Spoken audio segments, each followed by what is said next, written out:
আজকে গঙ্গার বেশ জ্যান্ত বেলে মাছ পেয়েছি, একটু ছোট বড় মাঝারি সাইজের।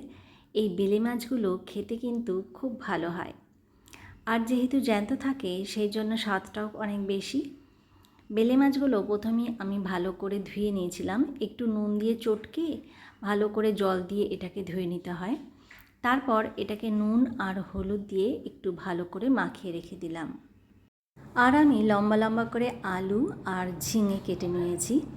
কড়াইতে তেল বসিয়ে দিয়েছি, বেশ খানিকটা তেল দিয়েছি, প্রায় 6-7 চামচ পরিমাণ। একটু শুকনো লঙ্কা আর জিরে দিয়ে আমি মাছগুলোকে ভেজে নিচ্ছি। একটু ফোড়ন দিয়ে মাছ ভাজলে কি হয়, মাছের মধ্যে একটু ফ্লেভারটা যায় আর খেতে বেশ ভালো লাগে।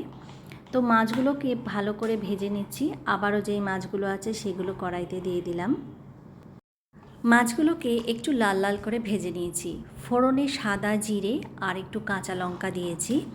এবার যে ঝিঙে আর আলুগুলো কেটে নিয়েছিলাম সেগুলোকে ভেজে নেব। এর মধ্যে একটু নুন আর হলুদ দিয়ে দিচ্ছি, দিয়ে এটাকে ভালো করে কষিয়ে নিতে হবে। ঝিঙে আর আলু দিয়ে মাছ রান্না করলে তার স্বাদটাই যেন অন্যরকম হয়।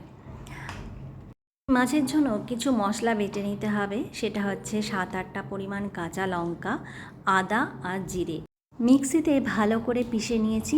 এবার এগুলো মশলাগুলো দিয়ে ভালো করে কষিয়ে নেব। এবার ফ্লেমটাকে একটু বাড়িয়ে দিচ্ছি আর পরিমাণ মতো হলুদ দিয়ে দেব। একটু বেশি করে দিচ্ছি, প্রায় 2 চামচ পরিমাণ হলুদ দিয়ে দিলাম।